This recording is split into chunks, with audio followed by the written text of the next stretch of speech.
అదే RTV app వార్తల్ని క్షణాల్లో చదివే అవకాశం ఉంటుంది. ఒక న్యూస్ పేపర్, ఒక టెలివిజన్ ఛానల్ మీ చేతుల్లో ఎప్పుడు ఉంటాయి. ఈ కార్యక్రమంలో ఈ రైతులను లక్షపేట, మోదెల, సూరారం, గుల్లకోట, మిట్టపల్లి, హాజీపూర్, లక్షపేట మండలాల రైతులము మాకు ఇదివరకు చేస్తున్నటువంటి 2 అలైన్మెంట్ బంద్ చేసి ఈ ఇంతకుముందు లక్షపేట పక్కకు గంపలపల్లి మీదుగా వస్తున్నటువంటి అలైన్మెంట్ను ఆపి మళ్ళీ లక్షపేట మెయిన్ రోడ్డు గుంటా తీసిండ్రు.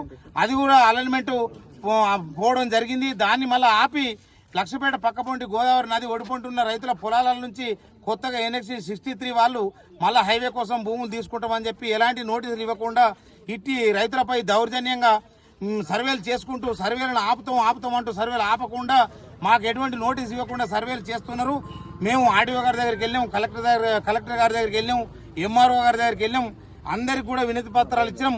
ఇటువంటి సమయంలో కూడా మాకు ప్రభుత్వాల తరఫున కానీ మాకు ఎమ్మెల్యే గారి తరఫున కానీ ఎటువంటి సహాయ సహకారాలు అందడం లేదు. ఇట్టి పరిస్థితులలో మేము ఎక్కడున్నా ధర్నాలు చేయవలసి వస్తుంది. ధర్నాలు చేస్తున్నాం, రోడ్ల మీద కూర్చుంటున్నాం, ఇవన్నీ పనులు చేస్తున్నాం.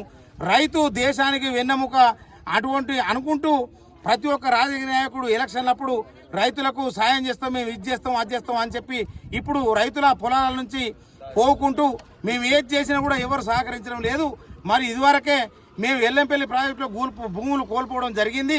సూరారం కానీ గుల్లకోట ఇప్పటి టోటల్గా మొత్తం చెప్పుకుంటే ములకల వరకు లక్షపేట మొదలు పట్టుకొని అందరం మొత్తం ఎల్లంపల్లి ప్రాజెక్టులో భూములు కోల్పోవడం జరిగింది. అట్టి భూములను దృష్టిలో ఉంచుకొని ఆ రోడ్డును సర్వే చేయకుండా వెంటనే ఆపేసి మాకు రైతులకు న్యాయం చేయాలి. పోలీసు వాళ్ళు కానీ మాకు ప్రభుత్వం కానీ ఎమ్మెల్యే గారు కానీ కలెక్టర్ గారు కానీ మాకు దగ్గరికి వచ్చి మరి పేనా భూములకు ఇటువంటి నష్టపరిహారం ఇస్తాం, మరి మీకు ఇంతవరకు ఇస్తాం, మా దగ్గరకు ఇంతవరకు ఇవ్వాలని ఉన్నది.